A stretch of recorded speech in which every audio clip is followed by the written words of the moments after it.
Les damos la bienvenida a nuestro primer capítulo de Raíces del Dolor, un podcast que creamos con Ante Todo Colombia y la ONG Hijos de los Héroes Col. En este primer capítulo vamos a visibilizar la historia de José Vicente Rojas, un sargento del glorioso Ejército Nacional que fue víctima de desaparición forzosa por más de 30 años. Esta es la historia de su vida, su secuestro y la fortaleza que tuvo que vivir su familia durante muchos años. Así es, y precisamente Alejandro hoy para narrar esa historia, para contarnos precisamente esa historia del sargento está Emerson Rojas, que es hijo del sargento y quien es abogado y ha dedicado precisamente su vida a defender los derechos humanos. Bienvenido, Emerson. Muchísimas gracias Alejandro y Alejandra por la invitación a este espacio. Muchísimas gracias a las fundaciones que se unen para visibilizar a las víctimas y a los miembros de la fuerza pública y sus familias que han sufrido por tantos años y que han sido un poco olvidados, no solamente por la sociedad, sino por el Estado, y que hoy nos unimos para visibilizarlos y seguir trabajando por ellos. Es muy importante para nosotros, Emerson, el día de hoy tenerte acá, que puedas contar tu historia y acompañarte en ese relato tan importante. Antes de adentrarnos en la historia, háblanos un poco de cómo era el conflicto armado en los años 90 en el territorio de Urabá, un territorio que fue sumamente golpeado por la violencia y principalmente Antioquia, uno de los departamentos que desafortunadamente sufrió esta triste historia. Sí, como lo acabas de decir, en los años 90 pues fue cuando se agudizó el conflicto y empezaron pues obviamente a permear todo el tema de narcotráfico a estos grupos que se alzaron en armas, especialmente a las FARC, que tenía pues un gran dominio en ese territorio. Empezaron también el tema de las tomas guerrilleras, las pescas milagrosas y pues obviamente un tema de violaciones de derechos humanos e infracciones al derecho internacional humanitario, pues que hoy estamos conociendo pues esa verdad que estamos también visibilizando en este espacio. Personalmente no conocí mucho, digamos, de esa época, porque pues era un niño muy pequeño, pero mi mamá me cuenta historias de esa época de violencia, de ese sufrimiento y especialmente lo que tuvieron que pasar los soldados y ella como esposa de un militar que tuvo que ver los vejámenes a los que fueron víctimas o de los que fueron víctimas de ellos por el constante ataque indiscriminado por parte de estos grupos alzados en armas y que obviamente pues era una carga que ellos como seres humanos y como militares pues tampoco estaban obligados a sufrir y nosotros como familia tampoco estábamos obligados a sufrir y pues que hoy estamos visibilizando porque pues queremos exigir también esa verdad y ese derecho a la justicia que tenemos todos. Emerson, y a propósito que nos está precisamente contando que es a través de los relatos de su mamá que usted logra un poco conocer el conflicto, también fue a través de los relatos de ella que entendemos, conoció quién era su papá y que a través de su familia también usted pudo conocer a quién era su papá, el sargento Rojas, porque lastimosamente usted no tuvo la oportunidad de crecer ni vivir con él. Entonces, qué le contaba a ella o qué le cuenta todavía de cómo era su papá y también qué representó para usted, pues básicamente eso, crecer sin un padre? Bueno, yo crecí en un ambiente militar y mi mamá desde que pues quedó sola después de que mi papá fue secuestrado, pues tuvo que desplazarse forzosamente aquí a Bogotá, en donde pues gracias a Dios consiguió trabajo en el ejército, con el Ejército Nacional, en donde empezó a trabajar. Y fue allá en el Cantón Norte donde yo crecí, junto a los militares también. Y creo que todos ellos, cada vez que yo iba y me quedaban en el batallón, pues hicieron parte de mi familia porque pues con ellos crecí y pues ahí fue donde empecé a coger el amor a la institución, pues antes de como de conocer lo que pasó y de la historia de mi padre. Y yo vine pues a más o menos a entender un poco de esta realidad. Fue cuando empezaron el tema de las liberaciones, inclusive pues con el rescate de la Operación Jaque. Creo que fue el primer momento en donde yo sentí y donde yo supe que verdaderamente me hacía falta alguien, que era José Vicente, mi padre, porque en ese momento pues mi mamá tenía una expectativa y yo me acuerdo tanto que ella prendió el televisor, vio noticias y escuchó una noticia que decía: el ejército acaba de liberar a todos los militares secuestrados. Y ella, muy emocionada, dijo: ahí está su papá. Emerson, vamos a mirar la noticia, ahí está su papá. Y pues yo no entendía en ese momento a qué se refería ella, pues ahí estaba su papá, pues yo estaba muy chico. Emerson, ¿cuántos años tenía, de hecho? No, creo que en esa época apenas tenía, creo que unos 10, 9 años, estaba muy pequeño todavía. Y obviamente, pues digamos que antes de pronto uno hacía preguntas sobre su padre, pero pues digamos que no habían unas respuestas profundas en conocer y saber esa realidad del secuestro, esa realidad de desaparición. Claro, pues cuando le dicen ahí está su papá, más o menos por el año 2005 y eso. Entonces ahí entonces empieza como esa expectativa de ella y ver esa realidad de que él no fue liberado, pues ahí generó una tristeza y en mí pues generó ese pensamiento de decir, ¿y por qué mi papá no está ahí entre los liberados? ¿Qué pasó? ¿Por qué se los llevaron? Y pues fue ahí donde empecé pues a indagar un poco más de él, la intriga de conocer a mis abuelos paternos porque no los conocía, sí los había escuchado hablar, inclusive pues lo que ellos me contaron, mi papá, una persona de muy buen humor, de muy buen comer, mis abuelos me decían que era capaz de comerse 2, 3 gallinas en un solo día, no sé si será verdad o mentira. Como buen militar, Sí, siempre se deben escucha comer. Pero entonces, pues digamos que son historias que me han ido nutriendo y pues también me han dado como ese carisma y ese amor.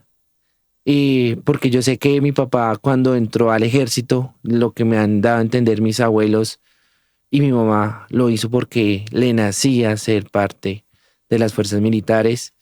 Y también ahí pues yo cogí el amor también por la institución y el amor pues también por la justicia y por la lucha de los derechos y para reivindicar los derechos de los miembros de la fuerza pública que han sido un poco golpeados por la historia y han sido un poco golpeados también por la verdad. Entonces, reivindicando también esos derechos y en honor y en memoria a mi padre, que espero algún día reencontrarme con él. Y nosotros sabemos que tu padre fue retenido en un retén ilegal. ¿Cómo te cuenta tu mamá esa historia? Y cómo, en qué momento, que ya lo acabas de mencionar, pero como que trajiste eso a la realidad para entender la situación que estaba pasando y cómo es ese relato. Bueno, después de que empiezan todo ese tema de las liberaciones, de que pues ese golpe emocional, digamos, inicialmente fue el golpe emocional de mi mamá, pues verla ahí llorando, de pronto un poco desconsolada en decir por qué José Vicente no está dentro de los liberados, por qué no está dentro de los de la operación, qué pasó. Pues nosotros pues decidimos pues involucrarnos un poco más en esa búsqueda de la verdad. Tuvimos la oportunidad de estar en algunas versiones voluntarias rendidas por alias Karina, pues quien se acogió a Justicia y Paz, y pues ella nos comentó que José Vicente había sido secuestrado en un retén militar entre Carepa y Mutatá por el Frente 34 y 12 de las FARC en el año de 1992. Pues mi mamá ya me había contado que él había sido secuestrado por las FARC, pero pues en ese primer momento fue cuando tuvimos un primer acercamiento pues con esa verdad judicial y que no nos quedamos ahí. Entonces sí, ahí fue donde empezó como esa lucha por la búsqueda de esa verdad y empezamos pues a tocar varias puertas para saber qué fue lo que pasó y pues para aclarar un poco más el tema, o sea, no solamente quedarnos con que fue secuestrado por las FARC, sino saber qué fue lo que pasó y por qué pues no se supo más de él. Cuando Emerson, cuando usted tuvo, o su madre, tuvo la conversación con esta persona, alias Karina, ustedes como víctimas, ¿qué sintieron? Eh, digamos, tenerla, no sé si ella fue, digamos, la responsable del secuestro de su padre, pero pues estuvo relacionada con el grupo que sí es el responsable de haberlo secuestrado. Ustedes como víctimas, ¿qué sintieron? Bueno, siempre, digamos, es doloroso y a veces escuchar esas realidades o esas verdades que uno no sabe si son verdades ciertas, porque pues tenemos que hablar de eso, ¿no? O sea, ellos cuentan una historia que no sabemos si es verdad o es mentira, no sabemos si es un consuelo, no sabemos si verdaderamente fue lo que pasó, pero digamos que sí nos dio pie a nosotros para indagar un poco más, para hacernos parte de los diferentes sistemas de justicia y poder exigir esa verdad no solamente para José Vicente, no solamente para José Vicente, sino para los cientos de miembros de Fuerza Pública que han sido víctimas de secuestro y desaparición forzada, que a la fecha suman Más de 8.000, más de 8.000 según casos. el registro de unidad de víctimas. Entonces, digamos que ese trabajo y esa búsqueda de la verdad, no solamente nos hemos permitido nosotros, en el caso de José Vicente, que de pronto no tenemos mucha información, que de pronto no hemos tenido la oportunidad de conocer mucho sobre el caso de él, pero sí nos ha permitido de pronto conocer a otras familias, también de miembros de Fuerza Pública, que tampoco saben mucho, pero pues digamos que esos espacios ayudan a A visibilizar, claro. Emerson, también queremos preguntarle por el rol de su mamá, porque Olga Esperanza también se ha convertido, digamos, en una voz para hallar la justicia de alguna manera. ¿Usted cómo toma ese papel que ella ejerce el día de hoy o que ha venido ejerciendo desde la desaparición de su papá? Bueno, yo sí, bueno, yo no lo digo, pero digamos que mi familia, inclusive pues un tío me decía alguna época que lo que nos pasó a nosotros era lo que nos iba a llevar a grandes cosas. Y de ese dolor pues han nacido varias iniciativas en pro de visibilizar a los miembros de la fuerza pública como víctimas del conflicto armado. Con mi mamá pues después de la liberación de José Vicente, después de darnos cuenta de las dificultades que tiene las familias de los miembros de la fuerza pública víctimas del conflicto armado para poder tocar esas puertas para la búsqueda de la verdad, de la justicia y de la reparación, nos vimos como en la necesidad de crear nuestras propias organizaciones con el fin de velar por nuestros derechos, de exigir nuestros derechos. Y mi mamá ha sido pues la vocera de las organizaciones que creamos, especialmente Acomides, que es una organización que nació con el fin de visibilizar a los miembros de la fuerza pública víctimas de desaparición forzada. Lastimosamente antes del 2007, 2008, pues no se hablaba de este tema. Yo creo que antes de esa época no se conocía de que había miembros de fuerza pública víctimas de desaparición forzada. Pero ya después del 2010, de los acuerdos de paz, es donde se empieza a decir, oiga, y nuestros desaparecidos.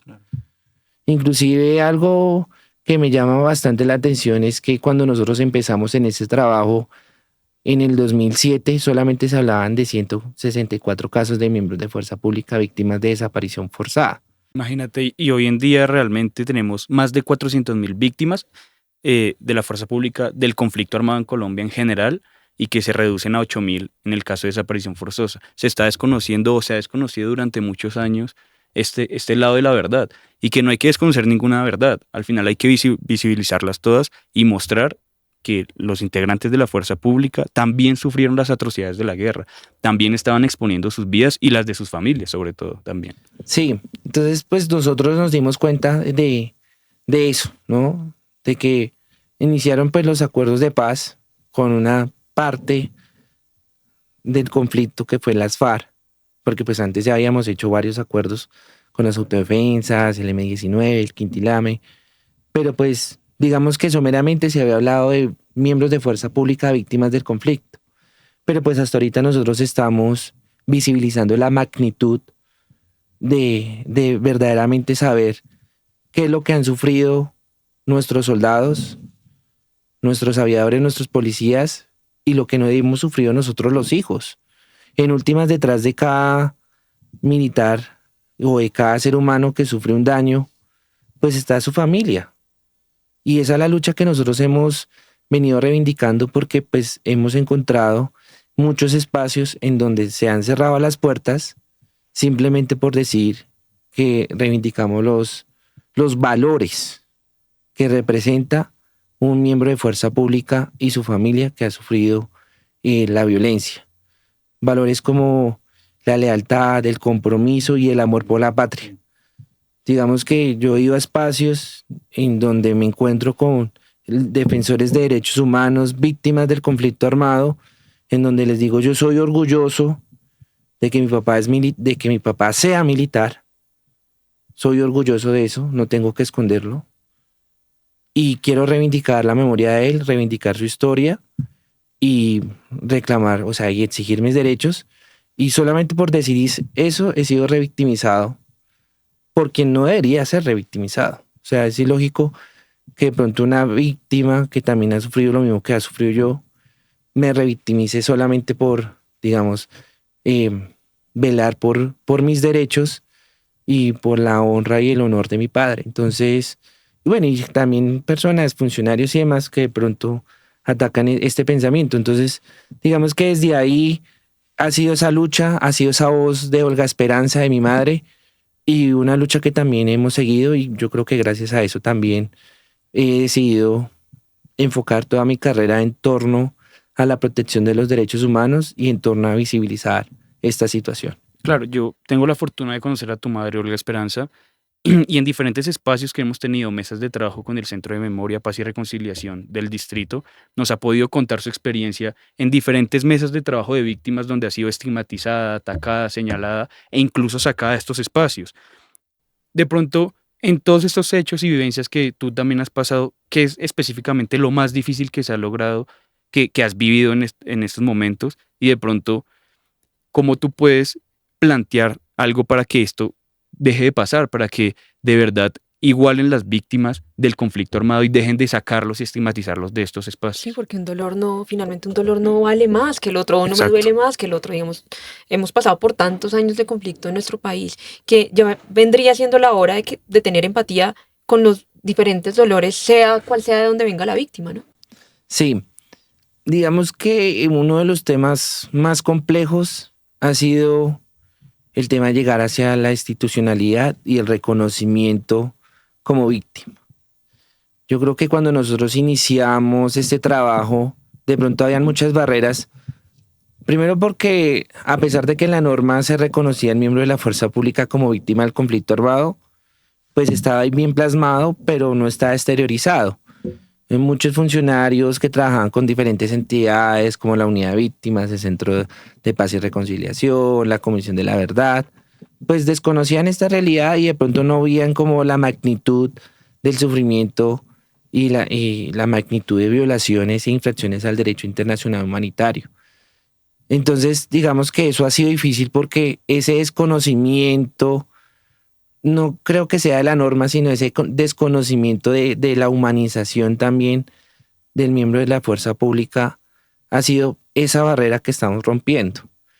Y digamos que el autorreconocerse también como víctima para los miembros de la fuerza pública, yo creo que también ha sido una barrera.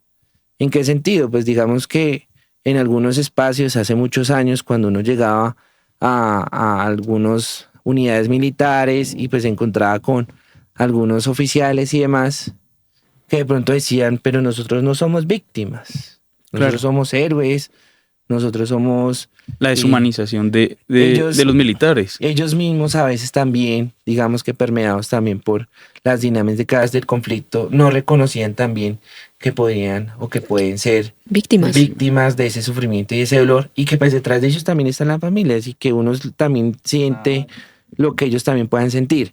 Entonces se generaron esas barreras que impidieron en ciertos momentos o han impedido, pues digamos, dejémonos de la realidad ha sido que ha impedido que nosotros podamos participar efectivamente en los espacios que se han creado para que nosotros como víctimas participemos y pues la participación nos abra la puerta a la verdad, a la justicia, a la reparación. Entonces, primero, yo creo que romper ese paradigma de que el miembro de la fuerza pública no es víctima, ¿sí? De que no puede ser reconocido o que su reparación solamente va a ser a cargo del régimen especial, sino ese reconocimiento integral del miembro de la fuerza pública y su familia como víctima del conflicto armado, romper ese paradigma. Porque en la ley está, pero pues digamos que a la hora de exigirlo ha sido una barrera. Y esa barrera nos dificultó en ciertos espacios participar. Entonces, nosotros hemos ido rompiendo esa barrera. Entonces, yo creo que eso ha sido, primero, una de las dificultades, romper esas barreras. Y segundo, poder participar. Entonces, rompimos las barreras, estamos participando, pero pues nos encontramos también con la dificultad que es, pues, como les comentaba, De estigmatizarlos, ¿no? También. Y también revictimizarlos. y también el tema de que, como de este tema de visibilizar a los miembros de la fuerza pública como víctimas del conflicto armado se empezó a hablar, fue después ya del 2017. O sea, no digo que antes no se haya tocado el tema, pero pues digamos que ahorita estamos un poco más interesados sobre conocer inclusive las estadísticas en temas de saber cuántos verdaderamente somos víctimas. O sea, el cambio del 2007 a hoy, Claro. de tener nomás 164 miembros de fuerzas públicas reconocidos o identificados como desaparecidos a 8.000 en menos de 7 años, pues o sea, es un abismal. Uno dice, bueno, ¿qué pasó acá? Porque Claro. antes no se conocía Claro. esta cifra, ¿qué pasó?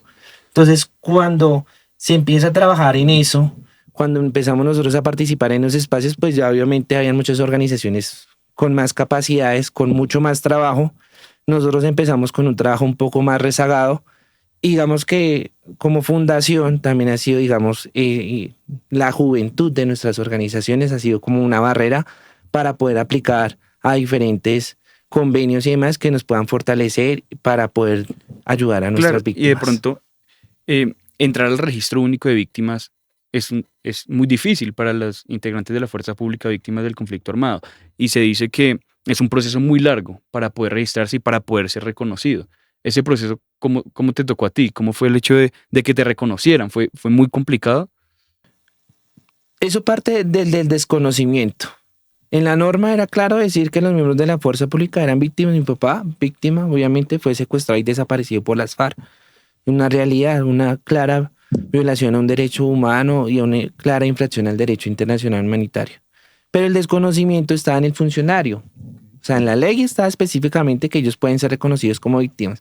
Pero cuando la familia, o sea, cuando mi mamá fue allá a la unidad a decir, mire, es que mi esposo es víctima, y el funcionario llegué y hace una mala interpretación de la ley diciendo, no, es que acá en la ley dice que solamente será reconocido por régimen especial. Entonces esa mala interpretación ha hecho un obstáculo. No sé si sea la mala interpretación de la ley, no sé si sea la mala formulación. La estigmatización No también. sé si de pronto el funcionario permeado también por temas ideológicos y demás, porque a veces pueden decir, no, Claro. es que el victimario es el militar. Entonces llega uno a diferentes espacios, no, es que mi esposo es militar y es víctima. Su esposo no es víctima. Emerson, o Porque sea, es militar, ¿ustedes entonces- han tenido que enfrentar eso? Nosotros- ¿O su mamá también? Nosotros en algunos espacios sí lo tuvimos que enfrentar, en espacios de participación con la unidad, pues el problema estuvo en el tema del reconocimiento. Primero él no fue reconocido por desaparición, sino por homicidio. Entonces nos tocó hacer el cambio.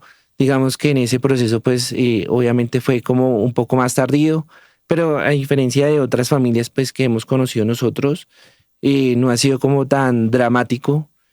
Pero sí conocemos casos en donde familias llegan a diferentes espacios y simplemente por decir que son miembros de fuerza pública, le dicen, no, eso no está acá, eso es allá con Ministerio de Defensa, eso es allá con Ejército. Y pues obviamente en Ejército, pues en esa época tampoco hablaban mucho de este tema y pues allá les decían, eso no es acá, eso es allá.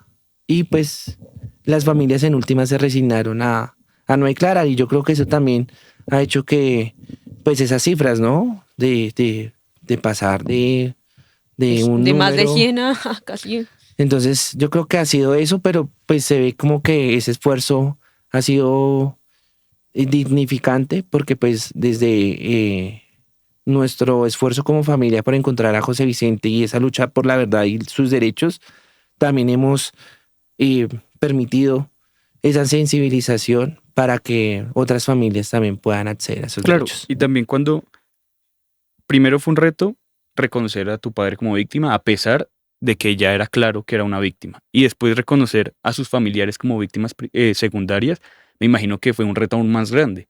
¿Tú hoy en día estás reconocido en el registro único de víctimas? Sí, hemos sido reconocidos, hemos participado en diferentes espacios, hemos estado en la JEP, hemos estado en la Comisión de la Verdad, a pesar de las muchas dificultades que han existido con estas entidades. Nosotros seguimos insistiendo en esa búsqueda de la verdad, y pues son los mecanismos que existen para exigir justicia. Entonces pues estamos ahí tocando esas puertas a pesar de las diferentes dificultades. Emerson, tenemos pocos minutos ya, pero me gustaría preguntarle un poco sobre la labor que están haciendo con la fundación. De pronto, si alguna persona que está viendo en el podcast y de pronto se siente que un poco que ha tenido que vivir lo que su familia vivió, de tener trabas por funcionarios, de tener trabas por la ley, ¿de qué manera la fundación puede ayudarlos? ¿Cómo los pueden contactar? Bueno, nosotros inicialmente hemos hecho trabajos de participación y en diferentes espacios como las mesas de participación efectiva de víctimas, que es un trabajo más como de política pública, de reconocimiento de víctimas, de sensibilización también hacia otras víctimas.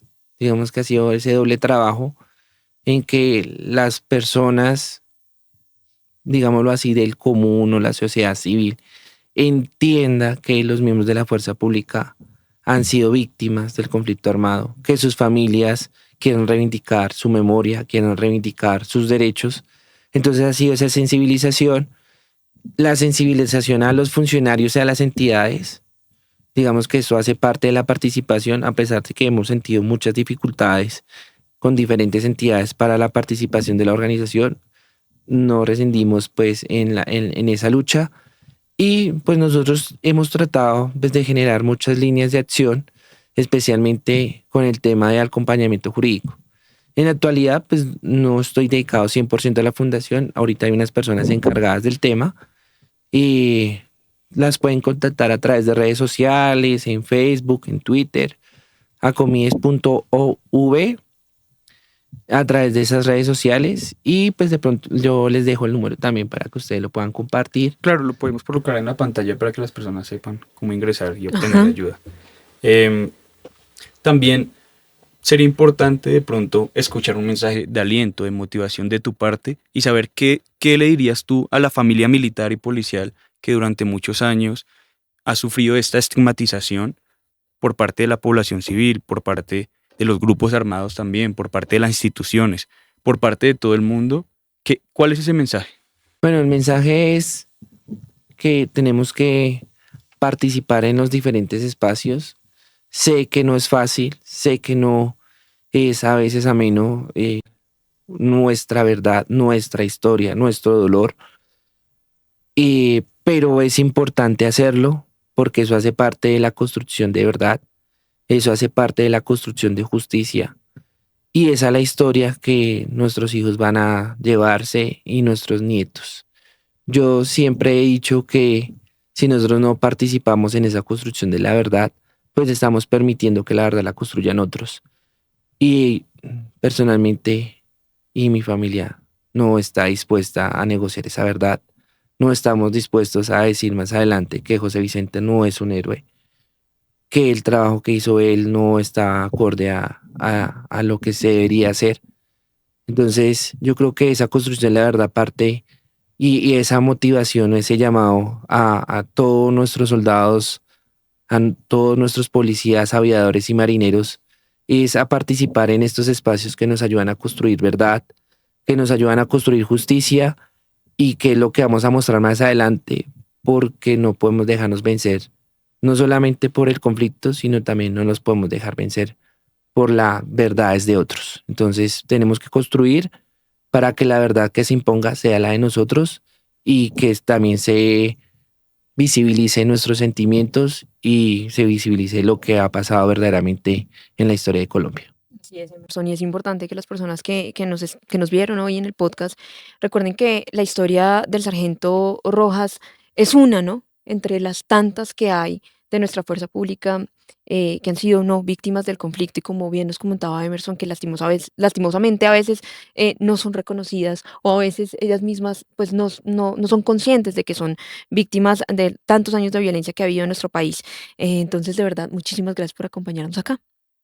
A ustedes muchas gracias por la invitación y de verdad este es un espacio muy importante para seguir visibilizando a nuestros héroes y a sus familias que tanto han sufrido y que tanto han dado por este país. Claro, importante recalcar, seguir en la lucha y en la búsqueda de la verdad y la justicia de todas nuestras víctimas. Así es. Gracias por escuchar o más bien por vernos en el podcast de Raíces de Dolor. Nos vemos en el próximo episodio. Esperamos que lo compartan y que también visibilicen la historia de tantas víctimas que ha dejado el conflicto armado y por supuesto que haya verdad y reparación.